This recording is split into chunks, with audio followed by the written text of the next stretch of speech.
কি সুন্দর পালা দিয়ে রাখছে। এখানে কিন্তু খুন্দ নিচ্ছে সবাই আছে। এই যে বিল থেকেও সব বিলেরও ধান কেটে ফেলছে, এখন কিন্তু পানি আসবে। আর দেখেন কত সুন্দর, আসলে গ্রাম্য খুব সুন্দর পরিবেশ আমাদের এইখানে, শহর গ্রাম মিশানো।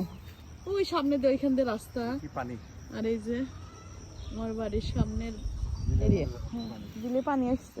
ওগুলো বৃষ্টির পানি, এখনো বর্ষার পানি আসা শুরু করে নাই। ধান এখন বা কি লাগাবে জানি না, হ্যাঁ পাটেও না, এখন বর্ষার সময়। এখন হচ্ছে যে বিল থেকে পানি উঠোতে, এই জন্য মনে হয় ক্ষেতগুলো ফাঁকাই রাখবে।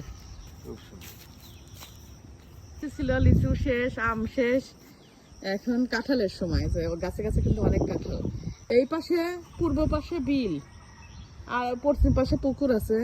খুব সুন্দর, মানে এরিয়াটা খুব সুন্দর। এই যে বাসা, এইখান থেকে কিন্তু আমাদের সামনের দৃশ্যটা খুব ভালো লাগে। অনেক চমৎকার, অনেক সুন্দর আমাদের পরিবেশ, গ্রাম্য পরিবেশ, শহর পরিবেশ, সব পরিবেশটা ঠান্ডা থাকে, আর গাছ গাছটা বেশি আমাদের এইখানে, বেশি গাছের পরিমাণ বেশি থাকে, তো ঠান্ডা এরিয়া, অনেক গাছ। গোল দিছে না।